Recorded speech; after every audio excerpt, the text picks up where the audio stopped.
श्री अशोक जी, श्रीमान संजय अग्रवाल, श्रीमान गोयनका जी, सज्जन जी, उपस्थित सभी महानुभाव,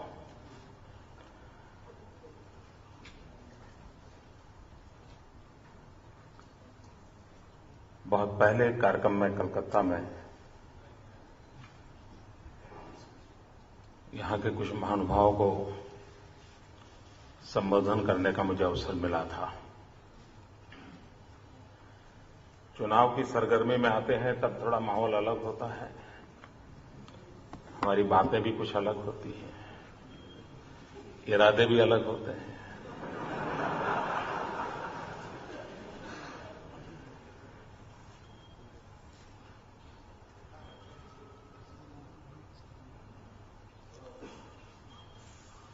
जिस प्रकार से हमारे तीनों महानुभावों ने अलग अलग विषय पर एजेंडा सेट करने के लिए सुझाव दिए हैं,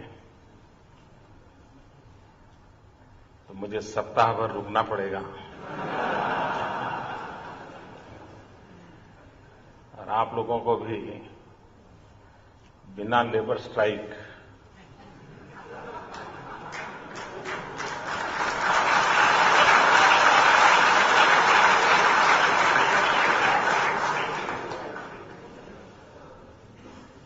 कारखाने बंद कर करके यहां बैठना पड़ेगा।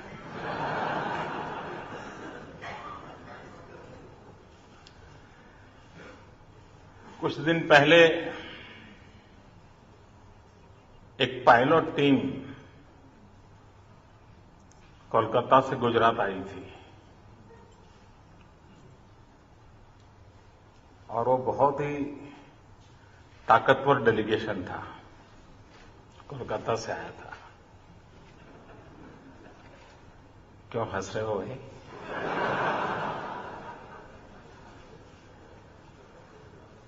सचमुच में ताकतवर था और उन्होंने आकर के 3-4 दिन गुजरात में काफी कुछ देखा था। तो उसी दिन मुझे विश्वास हो गया था कि इतनी ताकतवर टीम है जो कोलकाता जाकर के ऐसा माहौल बनाएगी कि मैं जब जाऊंगा तब सब कुछ तैयार होगा। और डेलीगेशन था, आपके कुछ संगठनों से महिलाएं आई थी। हैं? यहां होंगे? है ना? हाँ, ये सब आए थे।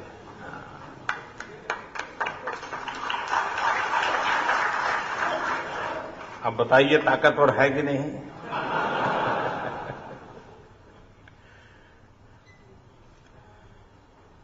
आज प्रातः मैं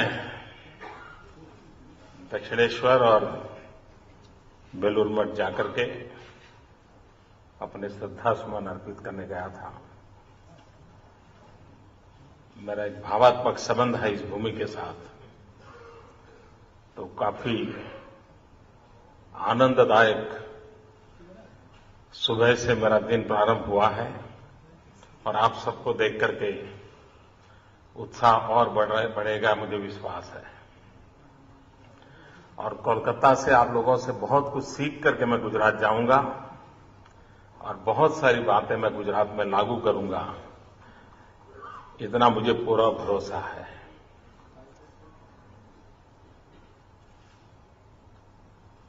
बंगाल जहां से आवाज उठी थी कि भूतकाल छोड़ो, पास्ट की बात मत करो, कुछ फ्यूचर का बताओ।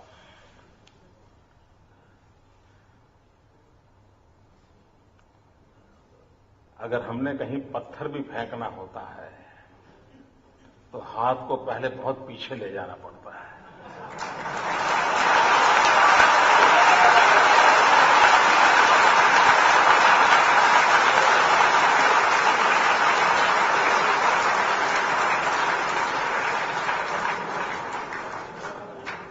हमें हाई जंप करना हो तो भी दूर पीछे जाकर के दौड़ लगानी पड़ती है और इसलिए आगे जाने के लिए भी ऊंचा को पार करने के लिए भी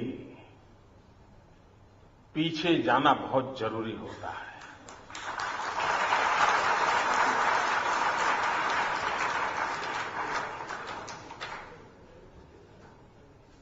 आज पूरा विश्व 21वीं सदी को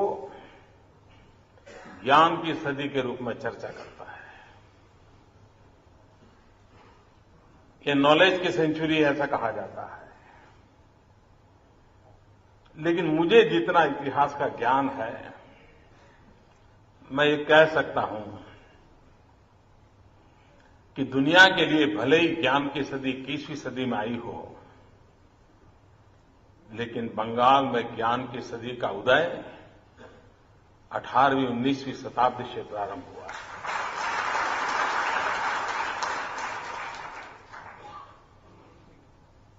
ये भूमि असामान्य है। आप देखिए, समाज जीवन की बुराइयों के खिलाफ सबसे अधिक लड़ने की ताकत किसी ने दी है, तो इसी पवित्र धरती ने दी है। समाज साहस नहीं कर पाता था। महिलाओं के लिए पुनर्विचार करने के लिए तैयार नहीं था। उस कालखंड में, इस धरती में कैसे कैसे महापुरुष दिए थे। 1200 साल की गुलामी के बावजूद भी बंगाल में ज्ञान के क्षेत्र में कितने सितारे चमकते थे। ये पूरा आसमान बंगाल की धरती से निकली हुई रोशनी से प्रकाशित होता था। उसी धरती पर अगर आज भी हम अंडमान निकोबार के काला पानी की सजा भोगने वाले लोगों की सूची देखें, सेल्यूलर जेल में जाकर के, जितने भी नाम है, हर दूसरा नाम किसी बंगाली नौजवान का है।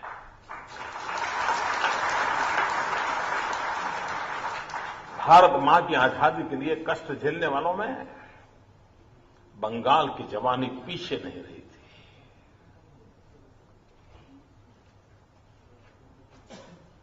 सशस्त्र क्रांति का नाद हो,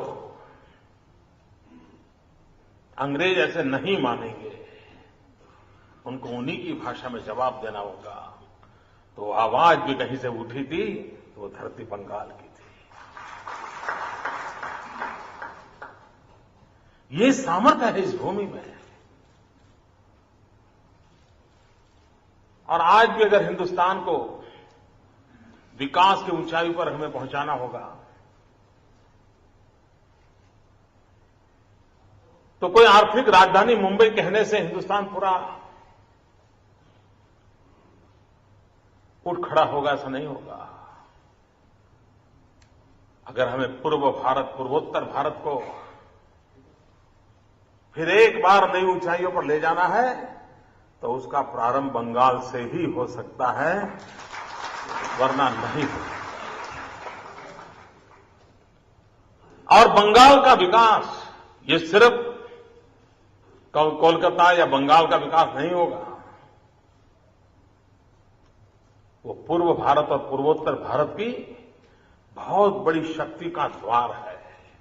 और इसलिए जिसने भी विकास की व्यूहरचना करनी होगी, उसे इस बात को समझना होगा कि इसका सामर्थ्य कितना है। अंग्रेजों ने प्रवेश सूरत से किया था, लेकिन बसना कोलकाता में पसंद किया था, क्योंकि अंग्रेजों को मालूम था कि जब तक यहां उनके पैर नहीं जमेंगे, हिंदुस्तान में वो कुछ नहीं कर सकते। ये ताकत इस धरती की है। और इसलिए अगर हम उस ताकत को पहचानेंगे, हमारी उस भव्य विरासत को हम स्मरण करेंगे, उससे अगर हम प्रेरणा लेंगे, तो मुझे विश्वास है आपके भीतर जो सपने संजोए हुए हैं, आपके रहते हुए उन सपनों को आप साकार हुए देख सकते हो, ये मेरा पूरा विश्वास है। भाइयों बहनों, मैं जब यहां आज आया हूं तब आपके लिए तो ये होगा कि भाई गुजरात में क्या चल रहा है, कैसा चल रहा है, क्या कर रहे हो, क्या करने वाले हो, ये सब सुनने का मन करता होगा।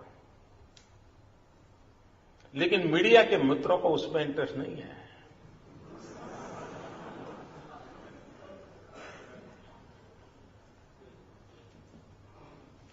वो तो चाहेंगे कि मोदी एक शब्द बोलें, उसकी पश्चिम बंगाल की सरकार के साथ तुलना हो और फिर कल दोहरा जोखा दिया जाए।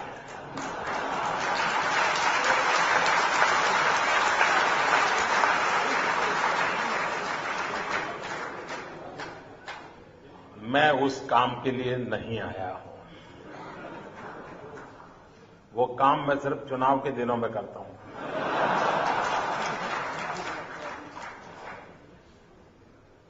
और इसलिए मेरी प्रचार माध्यमों से मीडिया के मित्रों से प्रार्थना है कि मैं जो भी विषय रखता हूं, आप मान के चलिए कि मैं कोलकाता में नहीं बोल रहा हूं। आप मान के चलिए मैं पश्चिम बंगाल में आकर के नहीं बोल रहा हूं। कल्पना कर लीजिए कि मैं अहमदाबाद में ही बोल रहा हूं और आप अहमदाबाद में सुन रहे हैं,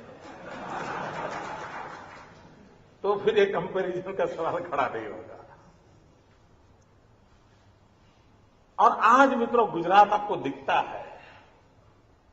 आप गुजरात की जो चर्चा कर रहे हैं वो हमारे प्रयासों की 12-13 साल की यात्रा है, 2 साल की यात्रा नहीं है। और गुजरात जैसा राज्य, जहां कांग्रेस के मित्र जो गड्ढे करके गए थे, उन गड्ढों को भरने में मेरा 10 साल गया है। और बंगाल में तो 32 साल से ऐसे गड्ढे हुए हैं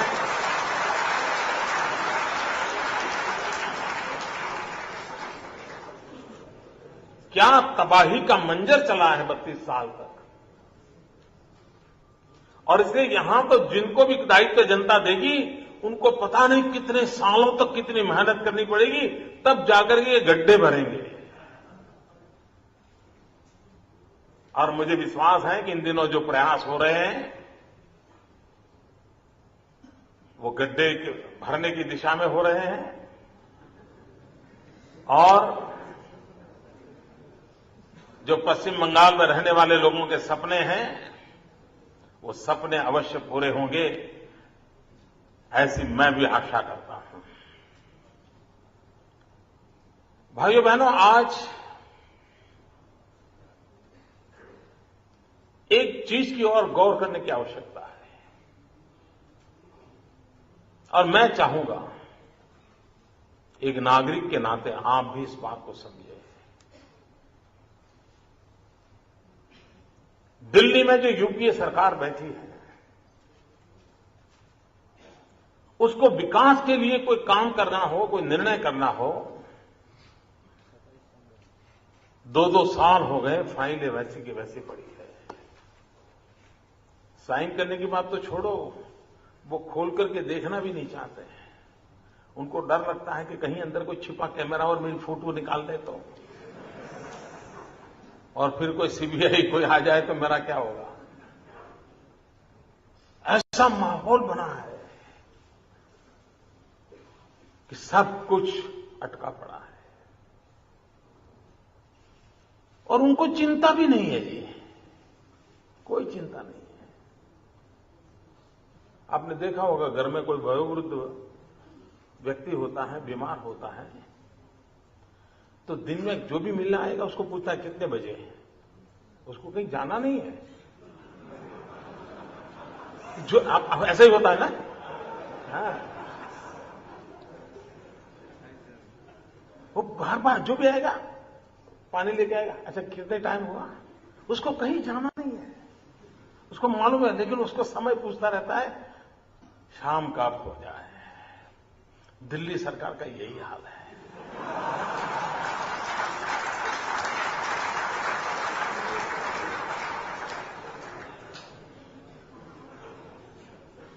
वे कैलेंडर नहीं देख रहे हैं, घड़ी देख रहे हैं। कैलेंडर तुमको 2014 दिखाता है, लेकिन वो घड़ी के हिसाब से चल रहे हैं कि शाम को क्या होगा। भाइयों बहनों, पिछले 3 दशक से देश में एक माहौल था, 21वीं सदी आएगी तो हम कुछ करेंगे, हम ऐसा कुछ करेंगे, 21वीं सदी में हमारा नाम रोशन होगा। जब वाजपेयी जी की सरकार थी तो एक विश्वास पैदा हुआ था, यार कुछ होना है, अब तो कुछ होगा, और एक माहौल पनपा था। मित्रों, अत्याचानक 21वीं सदी का ये पहले दशक का ही उत्तरार्ध हमारी आंखों के सामने हम देख रहे हैं कि केंद्र को धीरे धीरे धीरे धीरे गिरता चला जा रहा है। जैसे बर्फ का गोला पड़ा हो और धीरे से पिघल कर वो आंखों के सामने वो दिखता है, खत्म हो रहा है। पूरे देश का चित्र ऐसा बन गया है, और उसके कारण किसी भी देशवासी को चिंता होना बहुत स्वाभाविक है, बहुत स्वाभाविक है। और दूसरी तरफ राजनीतिक लाभों के लिए जो निर्णय करने हैं उसमें देरी नहीं लगी है। किस प्रकार से भारत के संघीय ढांचे को, फेडरल स्ट्रक्चर को नकार दिया जा रहा है, किस प्रकार से राज्यों के साथ भेदभाव हो रहा है। अगर आप यूपीए रूल स्टेट है तो आपको एक ट्रीटमेंट, अगर आप नॉन यूपीए स्टेट हैं तो आपको दूसरा ट्रीटमेंट, और आपको अगर बारीकी से देखो तो हर पल अन्याय नजर आएगा। यहां साम्यवादियों की सरकार थी, दिल्ली में अटल बिहारी वाजपेयी जी बैठे थे। वैचारिक रूप से हमारा और साम्यवादियों का कभी मेल नहीं हो सकता, कभी नहीं हो सकता। उसके बावजूद भी वाजपेयी जी के 8-9 साल के शासन के कालखंड में बंगाल से कभी यह आवाज नहीं उठी थी कि दिल्ली में भाजपा वाले बैठे हैं इसलिए बंगाल को अन्याय हो रहा था। ऐसी आवाज कभी नहीं उठी थी। दिल्ली में बैठे हुए शासकों के लिए राजनीतिक दलों की विचारधारा के तराजू पर विकास की यात्रा के रास्ते तय नहीं होते हैं,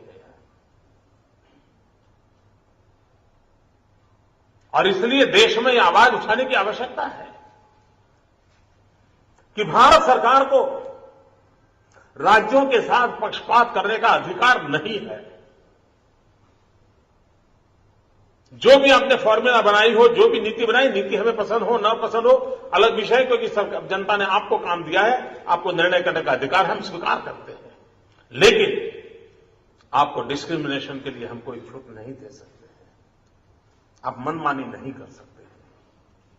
आज भाइयों बहनों ये हो रहा है, और इस प्रकार का भेदभाव, इस प्रकार का दोगलापन अनेक राज्यों के सपनों को चूर चूर कर देता है, और उसके सामने उन राज्यों में जिनके पास जिम्मेवारी है वो आवाज उठाए, बहुत स्वाभाविक है। मैं तो हमारे गुजरात में रोज अनुभव करता हूं जी, आए दिन परेशानियों की कोई कमी नहीं है, और बेशर्मी से कह देते हैं कि हाँ ये हमने रोका है। कई बार तो हमने असेंबली में 2-2, 3-3 बार बिल पास किए हो,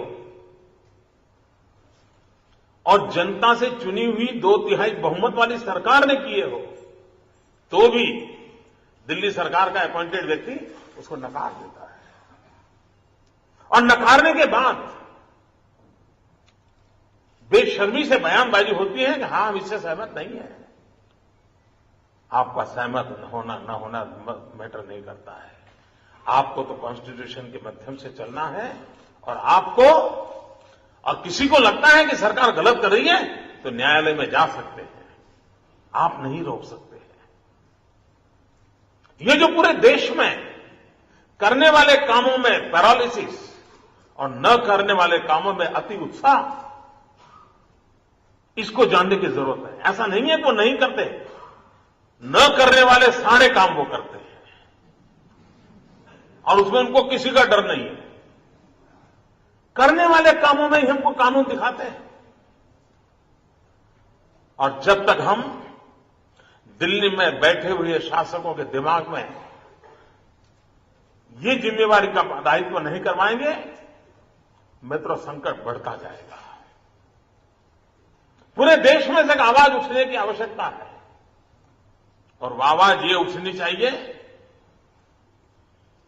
कि जब राज्य कुछ अच्छा करे तो क्रेडिट लेने के लिए तो भारत सरकार उछल करके निकल के आ जाती है मैदान में, क्योंकि आखिरकार राज्यों के परफॉर्मेंस के टोटल से तो दिल्ली का परफॉर्मेंस दिखने वाला है।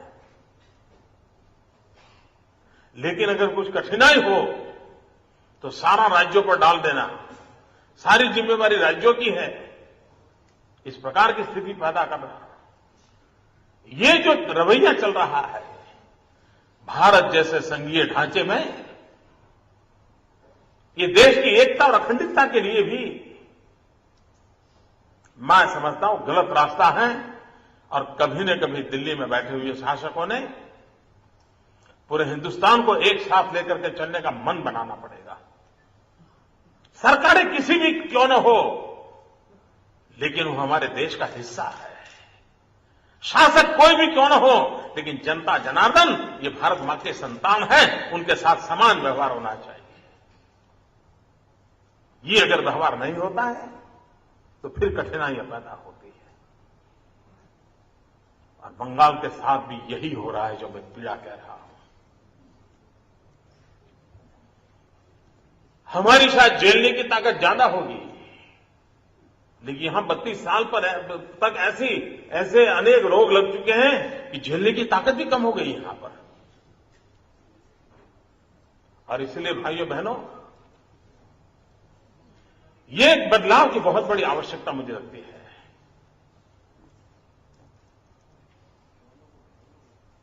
कुछ लोगों को लगता है कि क्या देश हमारा ऐसे ही जाएगा। भाइयों बहनों, मैं बहुत आशावादी व्यक्ति हूं।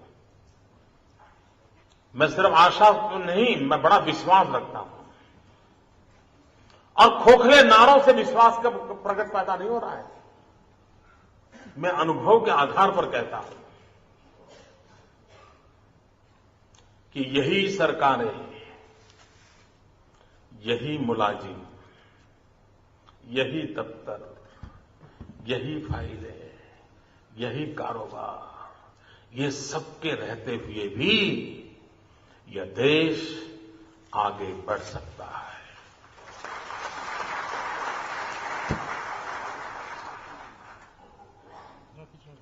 लोग गुजरात के औद्योगिक विकास की चर्चा करते हैं।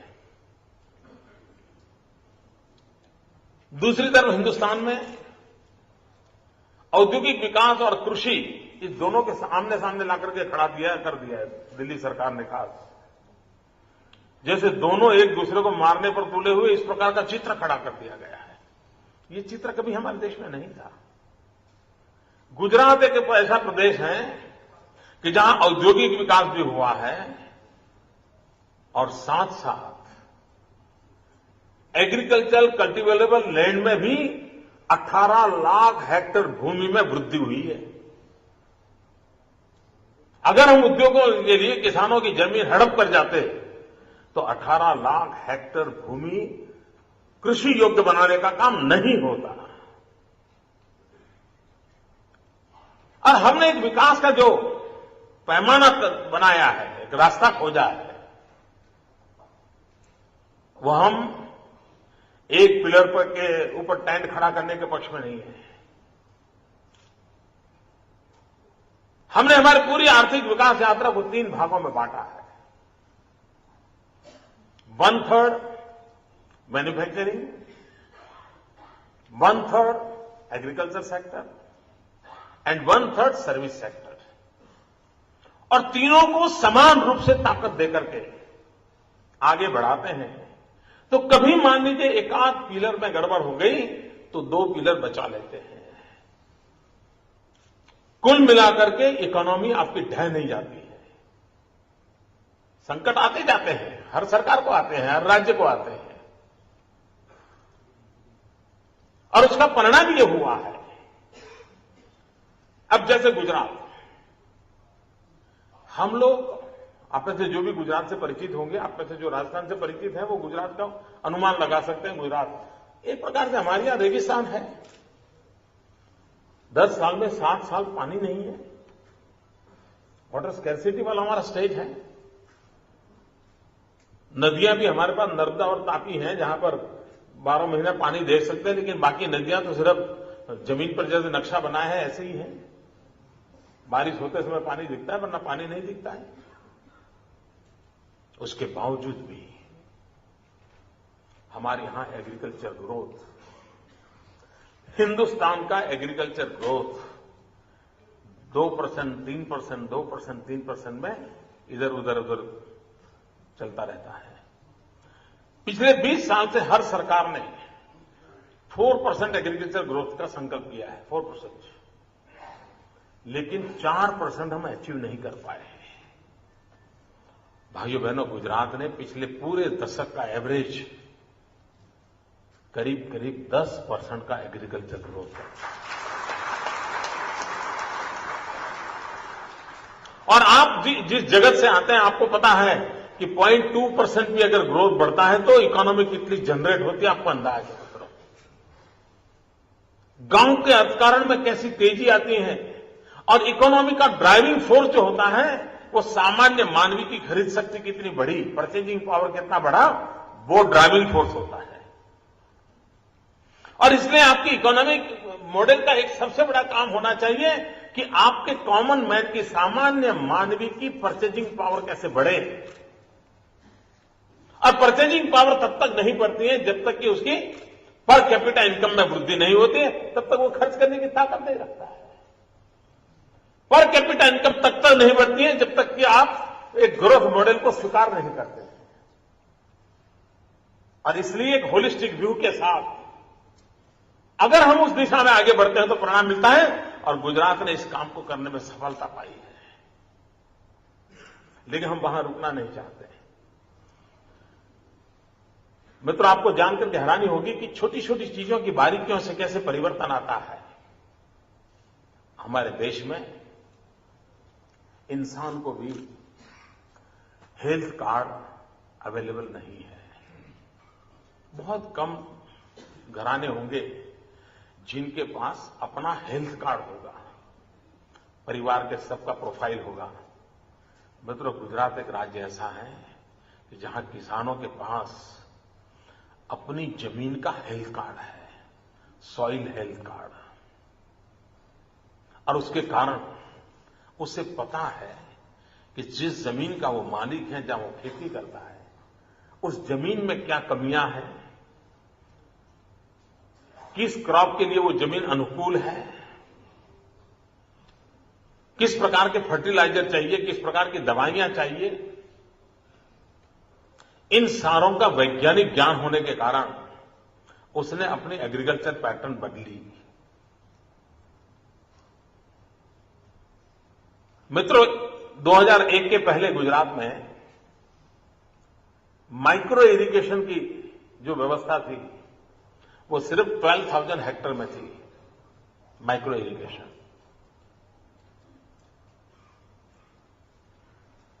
अब जिस प्रदेश में पानी नहीं है, उस प्रदेश ने किस प्रकार से काम को करना चाहिए, हमने उस पर बल दिया, माइक्रो इरिगेशन को प्रमोट किया।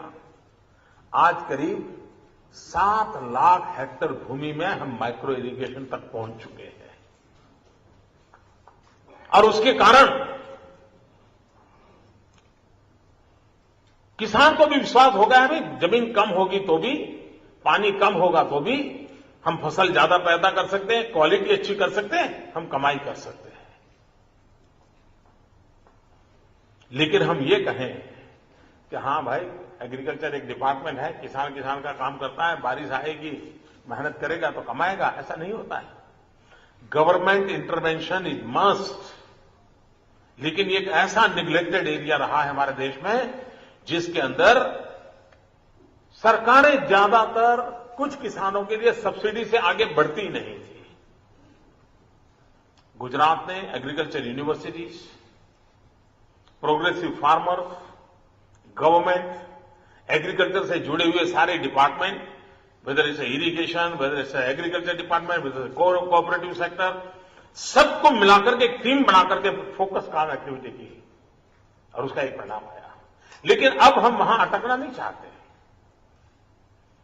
हम हमारे किसान को आधुनिक टेक्नोलॉजी पर ले जाना चाहते हैं। और मित्रों, हम आपको मालूम है जिसकी बड़ी चर्चा होती है, vibrant Gujarat global investor summit, आप में से कई मित्र आते भी रहते हैं। उसमें हम औद्योगिक विकास, इन सारे विषयों पर बल देते हैं। गुजरात अब हर 2 वर्ष पर, यानी अब 2014 में हम करेंगे, हम एक ग्लोबल लेवल का एग्रोटेक फेयर करने वाले हैं। और सारी दुनिया में एग्रीकल्चर सेक्टर में जितनी टेक्नोलॉजी है, मैं मेरे किसानों को अपने घर में लाकर के दिखाने वाला हूं। और मैं चाहता हूं कि दुनिया की बराबरी मेरा किसान करे, वो आधुनिक से आधुनिक विज्ञान का उपयोग करे और दुनिया की बराबरी में खड़ा रहे, ऐसे उत्पादन करके विश्व के बाजार को कब्जा करने की कोशिश करे, उस दिशा में हम ले जाना चाहते हैं।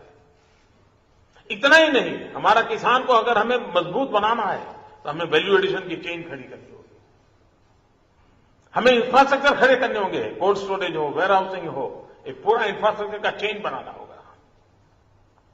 और ये सारे देश में हो सकता है।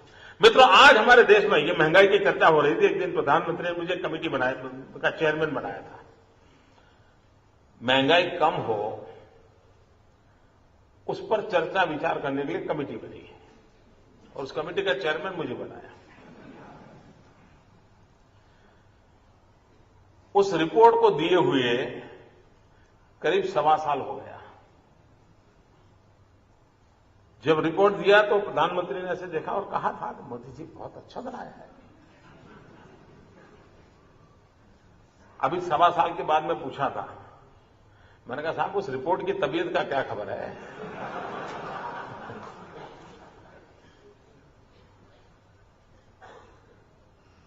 आपको हैरानी होगी, हिंदुस्तान में जो एग्रो प्रोडक्ट है, आज का टेक्नोलॉजी इतनी फैली हुई है, टेक्नोलॉजी की स्थिति है, हमारे पास इतना बड़ा देश, हमारा एग्रो प्रोडक्ट का रियल टाइम डाटा अवेलेबल नहीं है। देश को पता ही नहीं होता है कि गेहूं कितना तैयार हुआ, चावल कितने हुए, रिक्वायरमेंट कितनी, कुछ नहीं है जी। मैंने उनको सिंपल सुझाव दिया कि साहब टेक्नोलॉजी से सब संभव है, हम उसके लिए छोटा सा ग्रुप बनाए, उसको काम दे दें, ये करें। और अगर ये होता है तो आपको पता होगा कि कहीं पर गेहूं सड़ रहे हैं, पानी में भीग रहे हैं और कहीं पर कोई भूखा मर रहा है। अगर आपके पास जानकारी होगी तो आप छोटा सा काम यहां से उठा करके वहां रख दीजिए, उसका पेट भर जाएगा, वेस्टेज बच जाएगा। नहीं हो रहा है। और मैंने सुना सुप्रीम कोर्ट इतनी नाराज हो गई थी कि सारा अनाज सड़ रहा था और भारत सरकार को कहा कि अनाज गरीबों को बांट दो। भारत सरकार ने सुप्रीम कोर्ट की नहीं मानी और किया क्या? कलकत्ते के अखबार में आया नहीं लगता है, ऐसी खबरें आती नहीं है।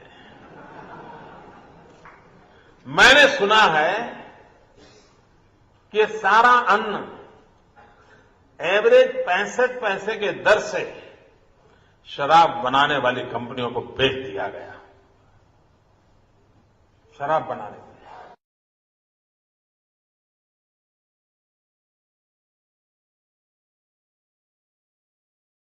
नहीं आते हैं, नहीं करने वाले नजर बड़ी तेजी से चल रहे हैं। मित्रों, हमारे यहां कृषि को हमने 3 भागों में बांटा है और बल दिया है एग्रीकल्चर सेक्टर को कि 1/3 उसके जो कुछ भी रिसोर्सेज जो उसको मोबिलाइज करेगा, 1/3 रेगुलर खेती के लिए, 1/3 वृक्षों की खेती, पेड़ पौधों की खेती और 1/3 एनिमल हस्बेंड्री। मित्रों, उसके अपने खेत के किनारे पर वृक्षों की खेती का हमारे यहां जो काम चला है, अगर बारिश नहीं हुई, फसल खराब हो गई, तो उस वृक्षों की खेती से, और सरकार उसको अनुमति देती है, अगर उस पहले से खेती के रूप में उसको लिखवा दिया तो जैसे फसल वो बेच सकता है वैसे वृक्ष बेच सकता है, उसकी व्यवस्था दी है और उसकी इकोनॉमी सस्टेन कर रही है। 1/3 एनिमल हस्बेंड्री, और उसी का कारण है कि हमारा डेयरी उद्योग बहुत तेजी से चला है। और वो भी ऐसे नहीं होता जी, कितनी मेहनत करनी पड़ती है। हमारे यहां पिछले 10 साल में दूध के उत्पादन में 80% से ज्यादा ग्रोथ हुआ है, इंक्रीज हुआ है। 80% से ज्यादा इंक्रीज, एक छोटा विषय बात नहीं है। लेकिन हमने क्या किया, हम रेगुलरली सरकार की तरफ से कैटल कैंप लगाते हैं और किसी पशु को 3 किलोमीटर से ज्यादा जाना न पड़े, इतनी बड़ी संख्या में कैटल कैंप लगाते हैं, ऑपरेशन तक का सब करते हैं। आपने कभी सुना नहीं होगा, आज हमारे देश के कई राज्य ऐसे हैं कि जहां मनुष्य को कैटरेक्ट का ऑपरेशन करना हो तो चैरिटेबल ट्रस्टों के द्वारा कैटरेक्ट ऑपरेशन के कैंप लगते हैं। आज भी कई राज्यों में लगते हैं और जो सेवाभावी लोग हैं वो नेत्रदान, नेत्र यज्ञ कर करके उसको करते हैं। शायद ही दुनिया में गुजरात अकेला प्रदेश है जहां पशुओं के कैटरेक्ट का ऑपरेशन होता है। मेरे यहां पशुओं के लिए डेंटल ट्रीटमेंट होता है और उन सारी केयर करने का परिणाम यह आया है कि 112 जितने डिसीज आज पूरी तरह मेरे राज्य में जो कैटल से जुड़े हुए थे इरेडिकेट हो गए हैं। और इसलिए मित्रों, हम जब आर्थिक विकास की चर्चा करते हैं उसके कितने पहलू होते हैं, उसकी बारीकियों की ओर ध्यान दें तो फिर वो किसान। और अब आगे हम वैल्यू एडिशन की तरफ जाना चाहते हैं, हम फूड प्रोसेसिंग पर बल देना चाहते हैं। अब जैसे हमारे यहां we are a cotton grower state, अब अचानक भारत सरकार ने कॉटन को एक्सपोर्ट करना बंद कर दिया बीच में। अब कॉटन एक्सपोर्ट करना बंद हो जाए, यहां आपका एक संगठन यहां खड़ा बैठा है ना, कोटी वाले टेक्सटाइल के लोग बैठे हैं ना, तो उनको तो ज्यादा मजा आएगा। मित्रों, उन्होंने अचानक कॉटन एक्सपोर्ट पर प्रतिबंध लगा दिया। हमारे यहां किसानों को 7,000 करोड़ रुपए का नुकसान हो गया, 7,000 करोड़। अब मैं भारत सरकार की नीतियों के भरोसे जिंदा रहूंगा तो मेरा तो किसान मर जाएगा। तो हमने तय किया हम वैल्यू एडिशन करेंगे और इसलिए हम टेक्सटाइल पॉलिसी लेकर के आए। और टेक्सटाइल फील्ड में जो लोग हैं वो सब मानते होंगे कि शायद हिंदुस्तान में कहीं पर भी ऐसी टेक्सटाइल पॉलिसी नहीं है। और मेरी फॉर्मूला है 5F फॉर्मूला, और उस 5F फॉर्मूला को लेकर के हम आगे बढ़ना चाहते हैं। Farm to fibre, fibre to fabric, fabric to fashion, fashion to foreign.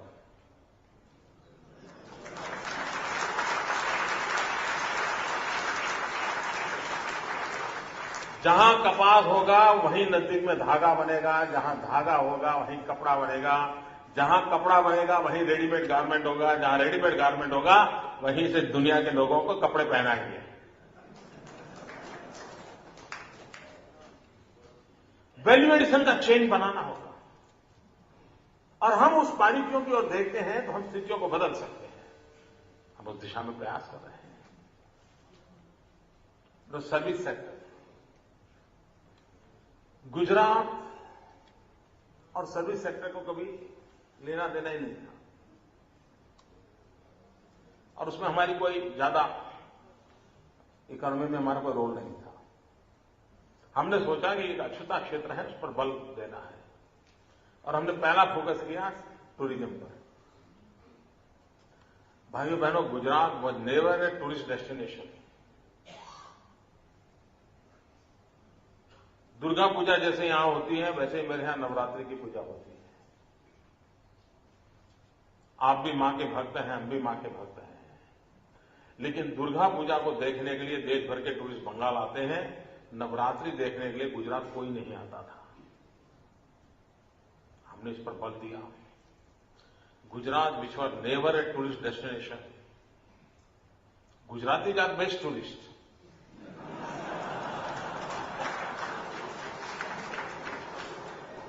आप कहीं पर भी जाइए साहब, आपको गुजराती मिलेगा मिलेगा मिलेगा। केम छो? और 5 स्टार होटल में बैठ करके डिब्बा खोल करके थेपला निकाल करके खाएगा।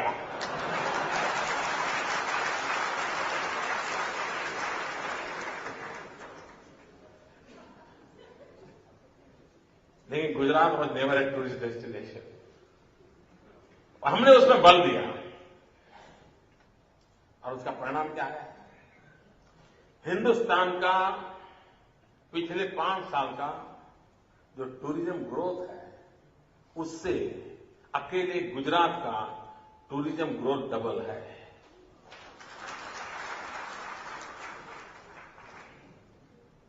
और अमिताभ बच्चन घर घर जाकर के कहते हैं कुछ दिन तो गुजारो गुजरात में। आपने भी सुना होगा ना, तो गुजारो ना।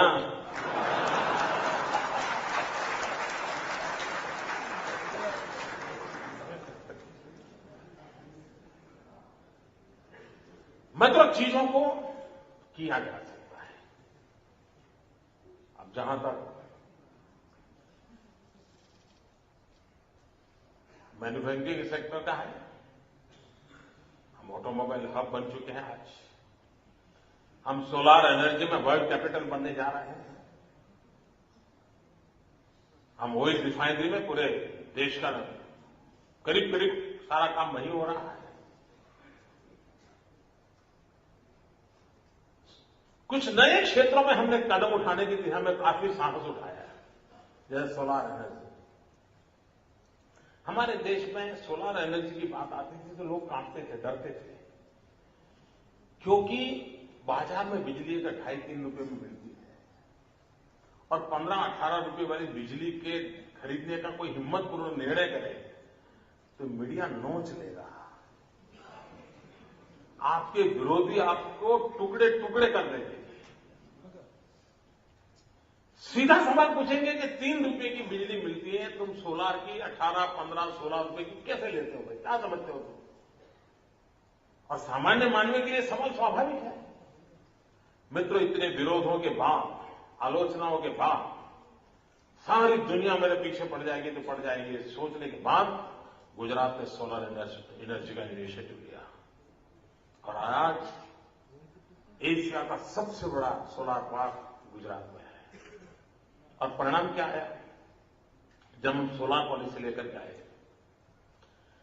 तो हमने कहा कि हम 13 रुपए में लेंगे। गुजरात को तो फर्स्ट स्टेट जो सोलार पॉलिसी लेके आया। हमारे बाद भारत सरकार ने सोलार पॉलिसी बनाई। बाकी चीजें तो फुल स्टॉप कॉमा के साथ उन्होंने स्वीकार कर दी, लेकिन दाम उन्होंने, हमने 13 रखा, उन्होंने 19 रखा। अब आप समझ सकते हैं भाई, कोई भी व्यापारी चीज 19 में बेचेगा कि 13 में बेचेगा? जहां 19 मिलेगा वहीं जाएगा। लेकिन भाइयों बहनों, विश्वास की भी एक ताकत होती है, और मैं मानता हूं विश्वास और भरोसा एक बहुत बड़ी ताकत होती है। परिणाम क्या हुआ? भारत सरकार के 19 रुपये की ऑफर के बावजूद भी सोलर प्लांट लगाने के लिए भारत सरकार की योजना में 100 मेगावाट तक भी गाड़ी पहुंची नहीं। गुजरात 3000 मेगावाट से आगे बढ़ रहा है 13 रुपये।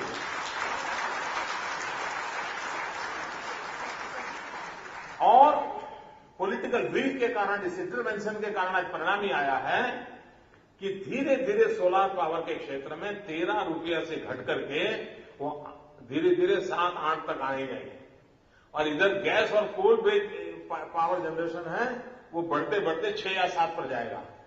किसी ने सोचा था कि देश में सोलर एनर्जी और गैस और पेट्रोल वाली एनर्जी एक दिन आएगा जब बराबर के दाम हो जाएंगे? एक राज्य के इनिशिएटिव के लिए पूरा मार्केट का रुख बदल गया मित्रों। छोटा विषय नहीं है मित्रों। जो भविष्य देखेंगे ना, उनको पता चलेगा कि कितना बड़ा रोल प्ले किया है। और उसका परिणाम ये हुआ कि पूरे हिंदुस्तान में इन दिनों सोलर एनर्जी की तरफ एक लोगों का मन बना है। और वो अगर हुआ तो हमें जो ये पेट्रोलियम प्रोडक्ट को इंपोर्ट करना पड़ता है, उसमें काफी बहुत बड़ी मात्रा में फर्क आएगा। हम अपनी स्थितियों पर कंट्रोल कर सकते हैं, हम अपने बलबूते पर खड़े हो सके, इस तरह की स्थिति बन सकती है। और हम आने वाले दिनों में इसको और आगे बढ़ाने वाले हैं। हम रूफटॉप पॉलिसी लेकर के आने वाले हैं। हर घर के लोग अपनी बिजली पैदा करें और सरकार को बेचें। अगर मिडिल क्लास का व्यक्ति है, छोटा सा फ्लैट है, ऊपर बिजली बनाता है, बेचता है, तो उसको तो 200-500 रुपए इनकम हो जाएगी, उसको फायदा होगा। यानी हम किस प्रकार से चीजों को दूर का देखते हुए आगे बढ़ाते हैं, उस पर डिपेंड करता है। मिनिस्टर ऑफ फाइनेंशियल डिसिप्लिन, जिस समय गुजरात में मुझे दायित्व मिला, हमारा रेवेन्यू डेफिसिट था 6,700 crore rupees. Today we are revenue surplus state.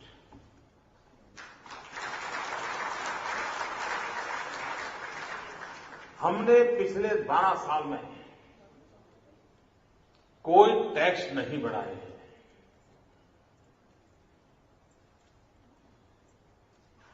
सिर्फ लीकेज बंद कर दिया।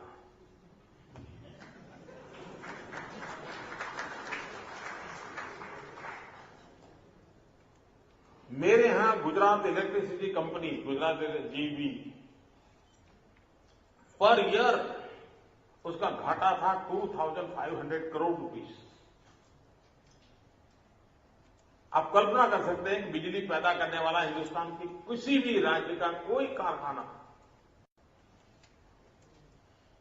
घाटे से बाहर नहीं है। सबका हजारों करोड़ का घाटा है और पर डे घाटा होता ही जा रहा है। आज गुजरात बिजली के क्षेत्र में हम सरप्लस हैं। 2,500 करोड़ की डेफिसिट पर ईयर, आज हम पर ईयर 400-500 करोड़ रुपया ज्यादा कमाते हैं।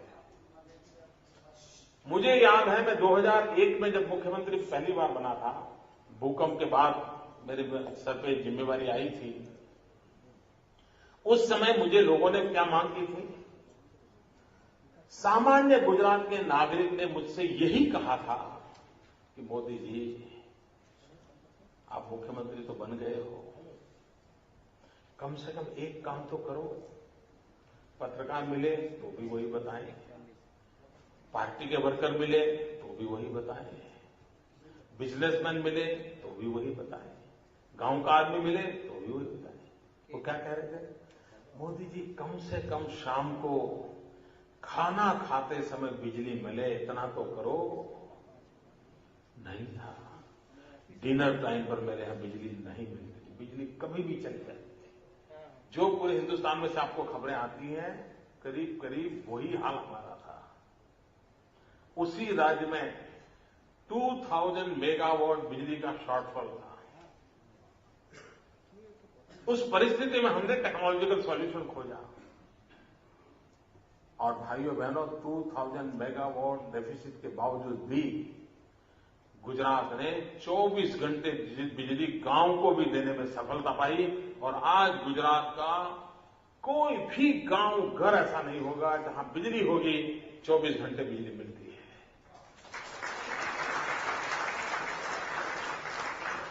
हमारे यहां कई राज्य ऐसे हैं हिंदुस्तान में जहां बिजली आना एक खबर होती है। हमारे यहां बिजली जाना ये खबर होती है। मेरे यहां कभी महीने में एकाध बार अगर 5 मिनट भी एक गांव में लाइट चली गई तो दूसरे दिन न्यूज़पेपर के पहले पेज पर बॉक्स आइटम होता है कि मोदी बड़ी बड़ी बातें करते हैं लेकिन फलाने गांव में शाम को 5 बजे 5 मिनट के लिए मोदी की बिजली चली गई थी, मोदी जवाब दो।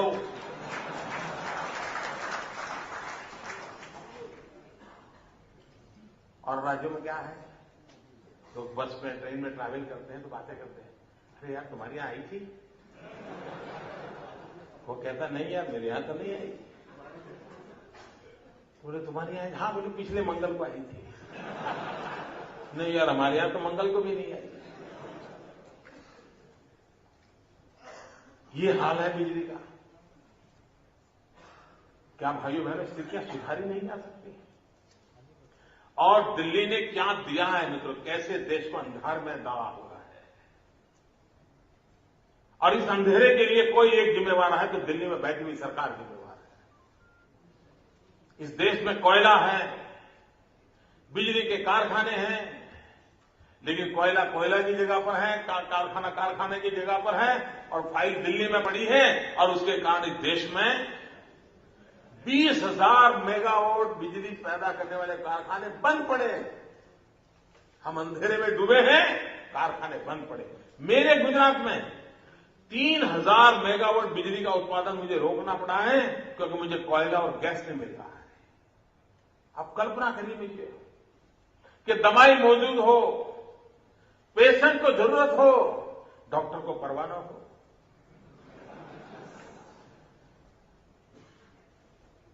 कैसे चलेगा ये?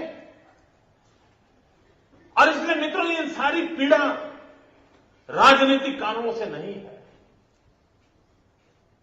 एक दर्द होता है कि सामने दिखता है सब हो सकता है और ये तबाह कर रहे हैं, ये बर्बाद कर रहे हैं।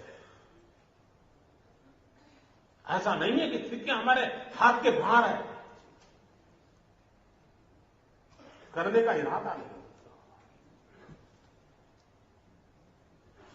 अच्छा ऐसा भी नहीं है कि आइडिया नहीं होते, आइडिया भी बहुत होते हैं। कभी कभी मैं प्रधानमंत्री जी से मिलता हूं जब भी, तो कुछ न कुछ तो परोस के आता ही नहीं।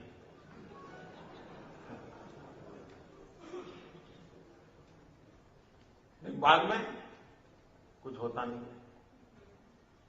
मैंने एक बार प्रधानमंत्री को सुझाव दिया, हमने कहा कि ये हमारा जो सीमाएं हैं खास करके राजस्थान और गुजरात की रेगिस्तान है, हम पाकिस्तान के और भारत को बचने के लिए हम फेंसिंग बनाते हैं।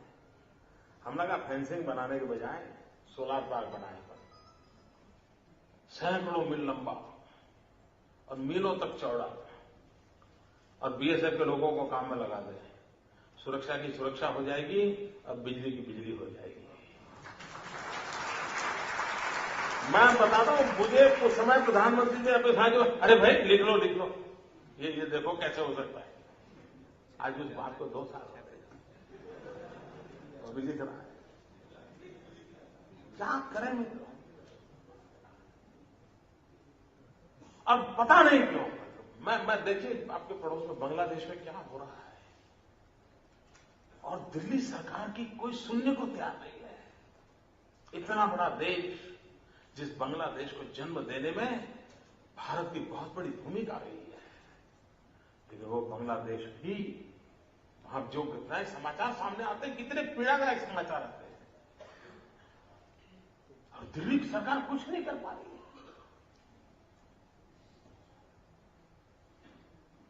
हमारे सैनिकों को मार दिया जाए, उनका सर काट करके ले जाया जाए, और यहां सम्मान समारोह के भोजन होते रहे, और फिर नसीहतें दी जाए कि ये तो हमारा महान संस्कृति है, इसलिए हम खिलाते हैं। खिलाओ, मरवाओ दोस्त लोगों को। क्या कर रहे हो तुम? आप सोचिए मित्रों, हमारे जवानों को कोई मार दे और इटली के लोगों को वोट देने के लिए जाने दिया जाए। आपने सुना है कभी? साफ हमारे देश का अच्छा सा व्यक्ति उसकी मां की फ्यूनरल में नहीं जाने देते। मां की फ्यूनरल में अगर वो केस चल रहा है, वो अदालत में जेल में पड़ा है, अभी तो गुना साबित नहीं हुआ है, सजा नहीं हुई है, और मां मर गई है, उसके फ्यूनरल में जाना है तो जाने नहीं देते। और अब इनको भाईचारा नहीं पाए, वोट देते।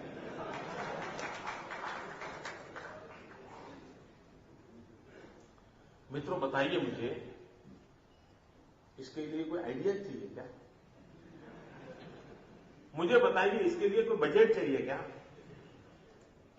इटली में हमारी जो बेइज्जती हुई, कि बजट चाहिए क्या? आप सोचिए मित्रों, मैं यहां आया हूं और खड़े होकर के मैं कागज लेकर के, कल जो महिलाओं के कार्यक्रम में मैं गया था, वो भाषण आज पढ़ लूं तो आप क्या करोगे? तो आपके मन में सवाल उठेगा कि मोदी जी को क्या हुआ, चश्मे में गड़बड़ है क्या? इतने पुरुष बैठे हुए, महिलाओं का भाषण जाता है, होगा कि नहीं होगा? मित्रों, इस देश के विदेश मंत्री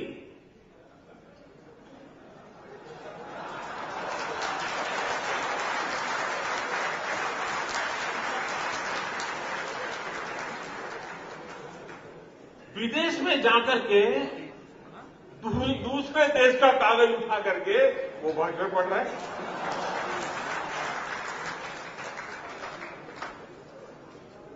अब मुझे बताइए, इसके लिए बजट प्रॉब्लम था क्या? रिसोर्स प्रॉब्लम था क्या?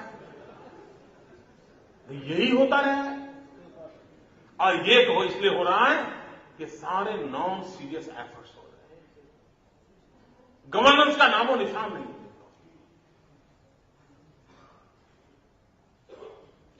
हर किसी को व्यवस्था चाहिए,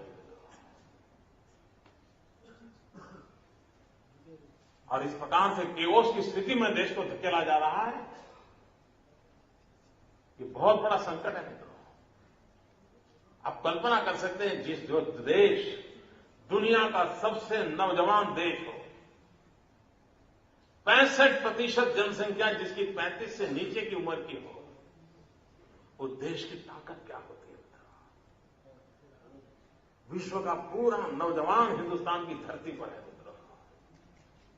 हमारी सारी योजनाओं के केंद्र बिंदु में इस हम युवा शक्ति को अगर केंद्र में रख करके करें, हम दुनिया बदल सकते हैं। विवेकानंद जी का 150वां वर्ष देश मना रहा है, और 150वीं जयंती मना रहे हैं। तब स्वामी विवेकानंद जी ने वो सपना देखा था। जीवन के अंतकाल में विवेकानंद जी ने कहा था कि मैं मेरी आंखों के सामने देख रहा हूं, मेरी भारत माता जगत गुरु के स्थान पर विराजमान है, और वो दिन आएगा जब मेरी भारत माता जगत गुरु के स्थान पर विराजमान होगी। नौजवान ये करके दिखाएंगे। आज वो अवसर आया है, आज वो अवसर आया है, और हम सबका संकल्प रहना चाहिए। ये अवस्था बदलनी चाहिए। और मित्रों, मैं गुजरात एक्सपीरियंस से कहता हूं, ये सब कुछ बदला जा सकता है। सामान्य मानवीय के जीवन में संतोष लाया जा सकता है। हिंदुस्तान के हर नागरिक को विकास की यात्रा में हिस्सेदार बनाया जा सकता है। हर एक के अंदर देश को आगे ले जाने का सपना बोया जा सकता है। लेकिन हमारे भीतर अगर सामर्थ्य हो तो हम स्थितियां बदल सकते हैं। भाइयों बहनों, इस बंगाल की भूमि में बहुत ताकत है। मैं आज कोलकाता की इस धरती पर से पूरे बंगाल को प्रार्थना करता हूं कहिए, आपने 18वीं शताब्दी में हिंदुस्तान का नेतृत्व किया है, आपने 19वीं शताब्दी में देश का मार्गदर्शन किया है, आपने 20वीं शताब्दी में संघर्ष झेल करके भारत को मदद की है। बंगाल के मार्गदर्शन के बिना, बंगाल की ताकत के बिना बहुत कुछ अधूरा रह जाएगा। आइए हम सब मिलकर के उन भारत के सभी नागरिकों के सपनों को पूरा करने का प्रयास करें। मुझे आप सबके बीच आने का अवसर मिला, मैं आपका बहुत बहुत आभारी हूं। मैंने ज्यादा ही समय कुछ ले लिया है, और भी ले सकते हैं। ये आपकी मीटिंग में भोजन नहीं है? महत्वपूर्ण नहीं है, भोजन है। होगा होगा। बहुत बहुत धन्यवाद मित्रों, थैंक यू।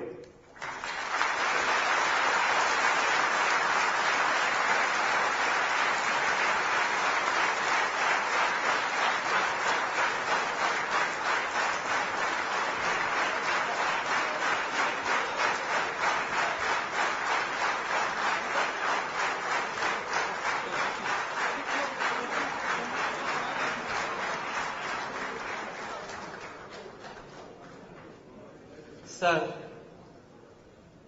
कलकत्ता को काफी समय से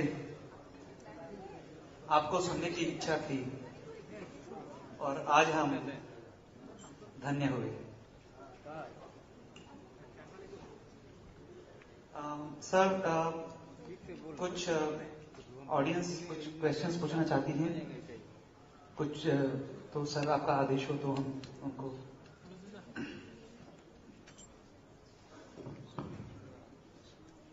May I request Mr. Rupen Roy?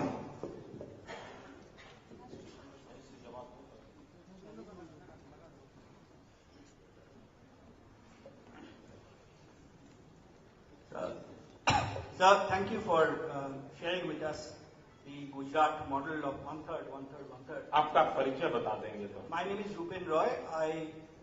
I'm a vice president of Indian Chamber, and I also work for Deloitte. Sir, this Gujarat model, Gujarat has a very rich tradition of entrepreneurship and a long history of business. Will this model require any adaptation in agricultural states like Bihar, for example? That's my question.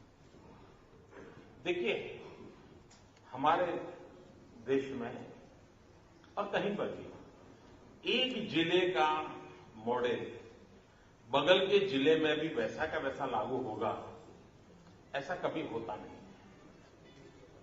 लेकिन उसकी दिशा, उसकी basic philosophy, कुल मिलाकर के strategy, ये चीजें काम आती है। फिर अकॉर्डिंग टू रिक्वायरमेंट इसमें मॉडिफिकेशन जरूरी है, मॉडिफिकेशन नहीं।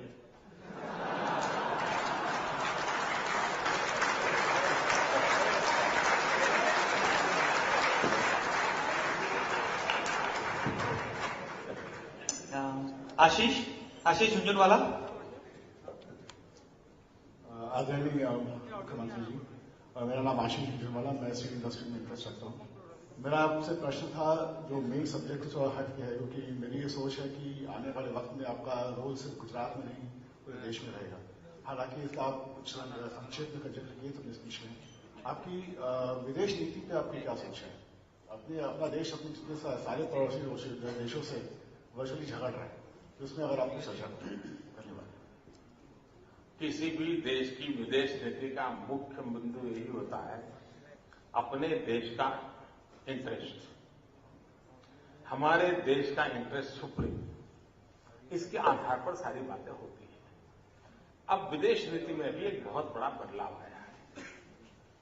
कोई एक युग था जब दुनिया के देशों से आपकी दोस्ती इसलिए जरूरी होती थी कि कहीं से कोई दबाव आए, किसी संकट की घड़ी आए तो आपको बचाव के अंदर लोगों की जरूरत पड़ती थी। अब वक्त बदल चुका है। आज बाय एंड लार्ज विश्व में विदेशों के साथ संबंधों का आधार ज्यादातर कॉमर्स है, ट्रेड ट्रीटी है।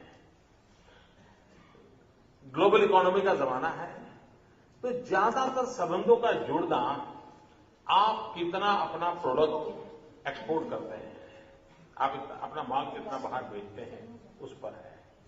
और इसलिए सारे संबंधों के केंद्र बिंदु में ये एक महत्वपूर्ण विषय है। दूसरा, भारत ने अब तक क्या किया है, जितने जूथ बनते हैं उसमें हम एक छोटे से सिपाही होते हैं, हम कभी लीड नहीं करते। अब जैसे सार्क देशों का समूह है, सार्क देश में हम सब, हमारे पड़ोस के सारे देश हैं, बिल्कुल हमसे सटे हुए हैं, और सबसे बड़ा देश हिंदुस्तान है।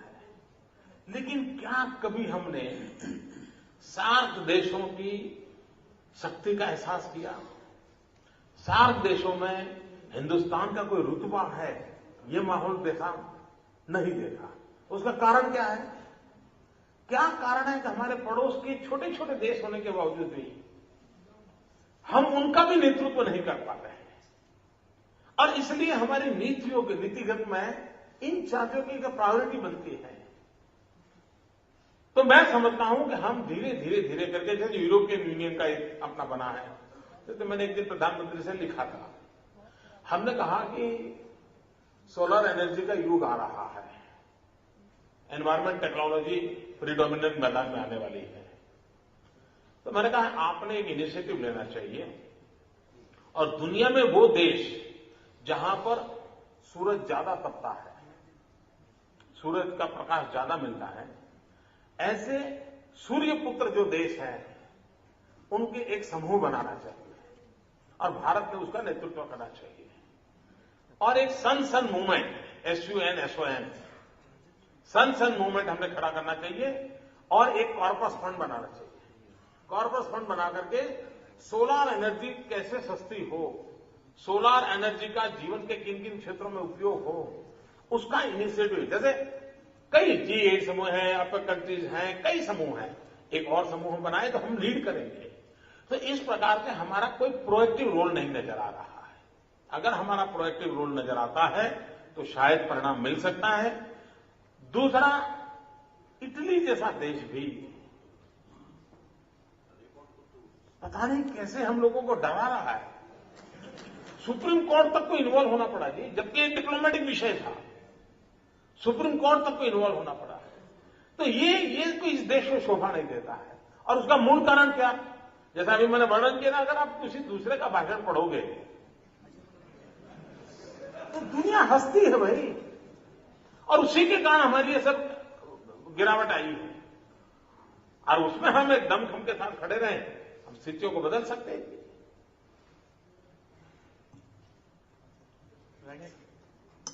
Thank you sir. Excuse me. अच्छा विषय आपने कहा। ये बात सही है कि भारत युवा देश है, लेकिन युवा देश के नाते हमको उस एनर्जी को प्रोडक्टिव एनर्जी कैसे बनाना, उसका सबसे बड़ा आधार है स्किल डेवलपमेंट। और भारत ने स्किल डेवलपमेंट पर सबसे ज्यादा बल देने की समय की मांग है। अगर हम स्किल डेवलपमेंट पर बल देते हैं, हमारे नौजवानों को कोई न कोई प्रोडक्टिव क्रिएटिव कंट्रीब्यूशन के लिए हम अवसर देते हैं, तो हम बहुत कुछ कर सकते हैं। अब छोटा सा विषय है, जैसे दुनिया को मिलियंस ऑफ मिलियन टीचर्स की जरूरत है। दुनिया के पास टीचर नहीं है, हमारे पास नौजवान है। क्या हम हमारे टीचर एक्सपोर्ट कर सकते हैं? दुनिया को नर्सिस की जरूरत है, हमारे पास यूथ पावर है। हम ह्यूमन रिसोर्स डेवलपमेंट के करके दुनिया के जो नर्सिस की आवश्यकता है हम एक्सपोर्ट कर सकते हैं। हमारे पास कोई कमी नहीं है, और हमारे लोगों में क्षमता भी है दुनिया की सेवा करने की। यानी इतना बड़ा काम हम स्किल डेवलपमेंट के माध्यम से कर सकते हैं, वोकेशनल ट्रेनिंग के माध्यम से कर सकते हैं, कि हम पूरी आर्थिक व्यवस्था में एक नई शक्ति को जोड़ सकते हैं, और उस पर बल देना चाहिए। Mr. Sudhir Jalan wanted to ask a question. Can we have the mic here? Quickly.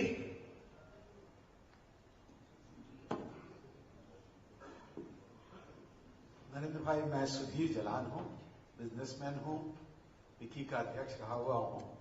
मेरा कई बार सौभाग्य हुआ गुजरात जाने का, और जो आपने टूरिज्म की बात कही और रिलीजियस टूरिज्म की बात कही, मैंने देखा द्वारकाधीश, सोमनाथ जाकर, और गुजराती की तरह बंगाली भी बहुत बड़ा टूरिस्ट है, लेकिन यहां टूरिज्म का इतना बड़ा पोटेंशियल है, और हमारी मुख्यमंत्री चाहते भी हैं कि यहां बढ़े, स्विट्जरलैंड बने या लंदन बने, तो इसमें कुछ मदद कर सकते हैं आप?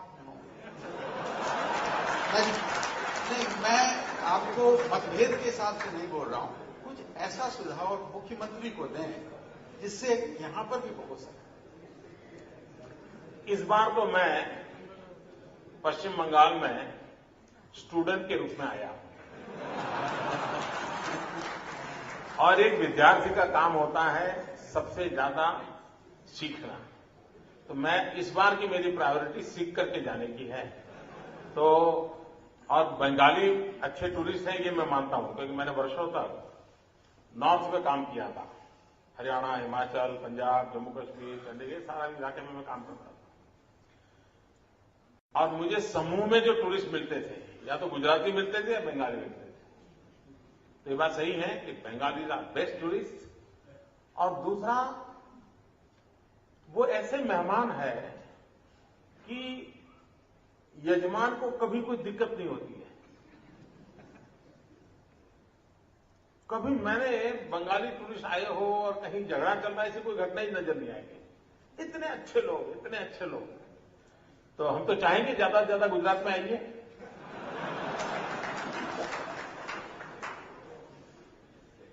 गिर के शेर देखिए, कच्छ का रण देखिए, और सफेद रण, ये अपने आप में देखने का नजारा है। यानी चांदनी रात में ताजमहल देखना और चांदनी रात में सफेद रण देखना, आप कल्पना नहीं कर सकते क्या दिव्यता की अनुभूति होती है। तो अच्छा हुआ जालन जी ने बंगाली अच्छे टूरिस्ट हैं वो मुझे याद करवाया, ताकि मैं अपने गुजरात का काम कर लेके जाऊंगा। वैसे बंगाल भी काफी अच्छा टूरिस्ट डेस्टिनेशन है। हमारे यहाँ पे बड़े हाई प्रोफाइल टूरिस्ट आते हैं, आज आप देख रहे हैं उनमें से एक।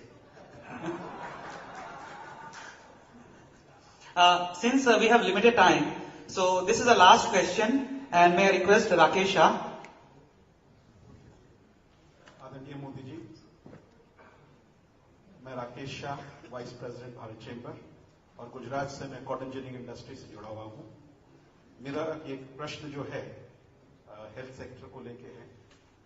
Sir, health is wealth, and we all know that an healthy life is the foundation to prosperous economy.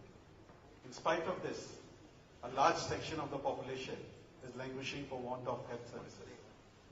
Can you kindly share with us your model in Gujarat on the health sector? ये बात सही है कि आरोग्य के क्षेत्र में सामान्य मानवी को, यानी किसी परिवार में एकांत व्यक्ति को कोई गंभीर बीमारी हो जाए तो उस परिवार की पूरी आर्थिक व्यवस्था, पूरा जीवन तबाह हो जाता है, तहस नहस हो जाता है। अब इसके लिए हम लोगों ने कुछ मॉडल विकसित किए हैं। जैसे हमारे यहां गलीपति से लेकर के राष्ट्रपति तक सब इस बात की चिंता करते हैं, माता मृत्यु दर कम होना चाहिए, शिशु मृत्यु दर कम होना चाहिए, सब लोग कहते हैं। और ह्यूमन डेवलपमेंट इंडेक्स के अंदर भी दुनिया के अंदर ये विषय आता है। हमारे देश में कभी कहीं ट्यूबवेल के अंदर मानो एक आध बच्चा गिर जाए तो 24 घंटे रनिंग कमेटी चलती है, सारे टीवी कैमरा वहां लगे रहते हैं, मजबूरन राजनेताओं को भी वहां जाना पड़ता है, लोग भी बड़ा मेला लगता है, और फिर वहां से समाचार आते हैं कि एक बच्चे ने सांस ली, बच्चा थोड़ा हिल रहा है, आर्मी आ रही है, गड्ढे खोदे जा रहे हैं, वगैरह वगैरह। एक बच्चे की मुसीबत पूरे देश को टीवी के कैमरा के पास बिठा देती है। विशेष करके माताएं बहनें खाना भी नहीं खा पाती, वो देखती है और रोती है मन में। कोई रिश्ता नहीं, कोई परिचय नहीं, लेकिन मन को करता है बच्चे का क्या होगा, हर एक को पीड़ा होती है। लेकिन हमारे अगल बगल में ही प्रसूति में कितने बच्चे मर जाते हैं, हमारा ध्यान तक नहीं जाता है। किसी ने शादी की हो, 20, 22, 25 साल की उम्र हो और पत्नी का स्वर्गवास हो जाए, आप कल्पना कर सकते हैं उस परिवार का, उस नौजवान का, जिस लड़की की मृत्यु हो जाती है उनके परिवार का क्या होता होगा। पूरा यानी उनकी तो सारी जिंदगी एक प्रकार से खत्म हो जाती है। उसका उपाय क्या? हमने एक मॉडल बनाया पब्लिक प्राइवेट पार्टनरशिप का, और हमारे राज्य के गायनेकोलॉजिस्ट डॉक्टर्स थे, उनको हमने रिक्वेस्ट किया कि अगर किसी गरीब परिवार की महिला की प्रेगनेंसी में डिलीवरी की सारी व्यवस्था अगर आप जिम्मा लेते हैं तो हम एक चार्जेज उसके साथ एमओयू करके फिक्स किए, वो पेमेंट हम देंगे। मेरे यहां 10 साल पहले मुश्किल से 50-55% इंस्टीट्यूशनल डिलीवरी थी। ये पब्लिक प्राइवेट पार्टनरशिप का मॉडल लाने के कारण, गायनेकोलॉजिस्ट डॉक्टरों को हमने साथ जोड़ने के कारण आज करीब करीब 96% इंस्टीट्यूशनल डिलीवरी पर हम पहुंचे हैं, 96%। और उसका लाभ गरीब माताओं बहनों को मिल रहा है। उसी प्रकार से हमने हॉस्पिटल्स में भी पब्लिक प्राइवेट पार्टनरशिप का मॉडल खड़ा किया है। जैसे हॉस्पिटल में हम आधुनिक से आधुनिक साधन रखने के लिए पब्लिक प्राइवेट पार्टनरशिप का मॉडल करते हैं। लोग आते हैं, अपना मशीन लगाते हैं, रेट्स हम नक्की करते हैं, लोगों को सर्विस मिलती है। उसी प्रकार के पुराने हॉस्पिटल कैंपस बहुत बड़े बड़े होते हैं। लोगों को कहते हैं कि आप आइए, यहां पर एक नया अस्पताल अंदर खड़ा कीजिए, पुराना अस्पताल है वो गरीबों के लिए इस प्रकार से करिए और यहां आप प्रोफेशनल वे में अपना चलाइए। तो एक विन विन सिचुएशन होती है। एक बिल्डिंग में वो कमाई करते हैं और दूसरी बिल्डिंग में सेवा करते हैं। तो इस प्रकार से मॉडल को हम विकसित कर रहे हैं। दूसरा, हमारे यहां दवाई का खर्चा कम कैसे हो, दवाई का उत्पादन का खर्चा कम कैसे हो, उस पर भारत सरकार ने अपनी नीतिगत व्यवस्थाओं को विकसित करना पड़ेगा। और ये संभव है, ये सारी चीजें संभव है कि हम दवाई कैसे सस्ते में उपलब्ध कराएं। और तीसरा, हमारी एक मां योजना है, मुख्यमंत्री अमृतम योजना मां। उसके अंतर्गत कोई भी गरीब परिवार का व्यक्ति अगर उसको सीरियस नेचर की कोई बीमारी होती है, कैंसर है, हार्ट है, किडनी है, इस प्रकार की, तो उसका खर्च उस मां योजना के अंतर्गत मुख्यमंत्री रिलीफ फंड में से हम देते हैं और उसकी दवाई की व्यवस्था चिंता हम करते हैं। दूसरा, हमने जैसे हमारे यहां 108 की सेवा है, वो इतनी सफल हुई है कि गांव में भी आपने अगर कुछ हेल्प मांगी तो विद इन 9-10 मिनट्स वो गाड़ी हमारी पहुंचती है और उसको सेवा मिलती है। और कईयों की जिंदगी इसके कारण बचने में एक बहुत बड़ा रोल हो रहा है। और हमने आग्रह रखा है पब्लिक प्राइवेट पार्टनरशिप के मॉडल का, और मैं मानता हूं उसके कारण हमें आने वाले दिनों में लाभ मिलेगा। दूसरा, जिस प्रकार से हेल्थ के सेक्टर में एक पार्ट है, उसी प्रकार से प्रिवेंटिव मेडिसिन का भी बड़ा महत्व है, प्रिवेंशन का। और उसके लिए हवा, पानी और खुराक, इस पर भी उतना ही बल देना पड़ता है। आज गुजरात में करीब 9000 गांव ऐसे हैं कि जहां हम पाइपलाइन से शुद्ध पानी का पहुंचाते हैं, पीने का पानी, और नर्मदा से मध्य प्रदेश के किनारे से उठाते हैं। 9000 गांव में करीब 2000 किलोमीटर पाइपलाइन डाली, और पाइपलाइन की साइज क्या होगी आप अंदाज कर सकते हैं? पाइपलाइन की साइज ये है कि आप उसमें मारुति कार लेकर के फैमिली के साथ ट्रैवल कर सकते हैं, इतनी बड़ी साइज है। और उसमें से हम अब शुद्ध पानी पहुंचने के कारण बहुत बड़ा फायदा होता है। दूसरा, हमने फोर्टिफाइड तेल, फोर्टिफाइड आटा, फोर्टिफाइड नमक, इसके एक गरीबों के लिए प्रबंध किया है। और उसके कारण उनके शरीर में जो कुछ भी न्यूट्रिशनल वैल्यूज की आवश्यकता है वो उससे पूरक होती है। और तीसरा, जैसे हमारा अहमदाबाद शहर 5 साल 6 साल पहले पूरे विश्व में सर्वाधिक एयर पॉल्यूटेड सिटी में उसका नंबर था, सर्वाधिक एयर पॉल्यूटेड। हमने सारा हमारा ट्रांसपोर्टेशन सिस्टम सीएनजी पर कन्वर्ट कर दिया और उसका परिणाम यह हुआ है कि आज दुनिया के हवा में शुद्ध शहरों में अहमदाबाद का नाम जुड़ गया है। यानी एक जमाना यहां था, एक जमाना यहां पहुंच गया। तो हम ऐसी कुछ चीजें, हवा, पानी, खुराक, उस पर कुछ अगर स्टैंडर्ड मेंटेन करें तो भी लोगों को बीमारी से बचाया जा सकता है। तो सरकार का काम है दोनों तरफ काम करना, बीमार होने के बाद की चिंता भी करना और बीमार ना हो उसकी भी चिंता करना। और दूसरी प्रकार से हमने एक काम किया है, स्कूल हेल्थ प्रोग्राम। हर वर्ष हम स्कूल के हर एक बच्चे का मेडिकल चेकअप करते हैं और हर वर्ष करीब 60-70 हजार बच्चे ऐसे मिलते हैं जिनको चश्मा का नंबर है लेकिन बेचारे को पता नहीं, तो हम उसको चश्मा देते हैं। हर वर्ष 5-7 हजार बच्चे ऐसे मिलते हैं कि जिनको जन्म से सीरियस नेचर की बीमारी है और उसके गंभीर प्रकार के ऑपरेशन करवाने होते हैं। कुछ बच्चे ऐसे ध्यान में आते हैं कि जिनको मुझे चेन्नई या बेंगलोर भेजना पड़ता है ऑपरेशन के लिए, और 12-12, 15-15 लाख रुपए खर्चा एक एक बच्चे के पीछे होता है। वो हम खोज करके निकाल के उनको इनकी व्यवस्था करते हैं। तो एक प्रकार का हमारा प्रोएक्टिव वर्क भी है कि जिसके कारण हम उसको जीवन को सुरक्षित करने की दिशा में प्रयास करते हैं। Thank you, sir. We are overshooting the time, so the last question from Mr. Ketan. Excuse me, sorry. Media के लिए मैं अलग से आने वाला हूं। Excuse me. मैं मीडिया के लिए अलग से आऊंगा। Sir, the last wish, the last desire. नहीं, ऐसा मत करो। आपको बहुत लंबे जीवन है, आपका बहुत लंबा जीवन है। आप कोई जल्दी मत करो, देश को आपकी जरूरत है। कोई लास्ट विश नहीं होती। The last destination for every politician is to lead the country and to occupy the top post, that is the Prime Minister of India. Sir, what would be your desire on this? I'm not politician. Politician may have, but I am not a politician. I'm a political person. Thank you. Thank you, भैया, धन्यवाद। Okay, thank you so much. Now I request Sri Sanjay Agarwal, our Senior Vice President, to offer his vote of thanks. Modi ji की सलाह अनुसार सबसे पहले तो मैं अपना कागज चेक कर लेता हूं। It's my lifetime opportunity to propose a vote of thanks for a national leader like Narendra Bhai.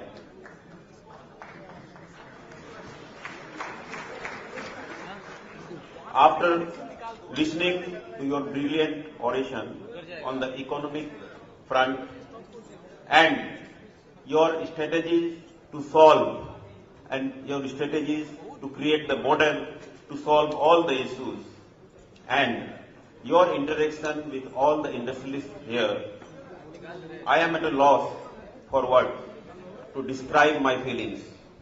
Sir, only 2 words come to my mind. It is very, very pragmatic and highly visionary. I must say that you are one leader who can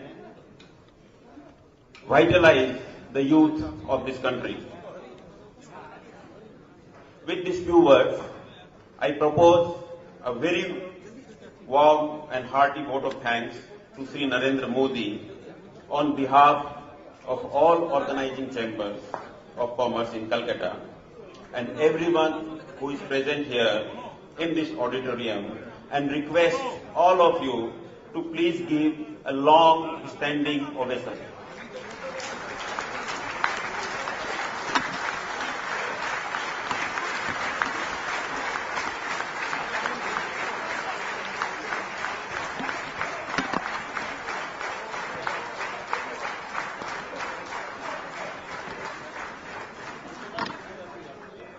I personally thank Modi ji because due to whatever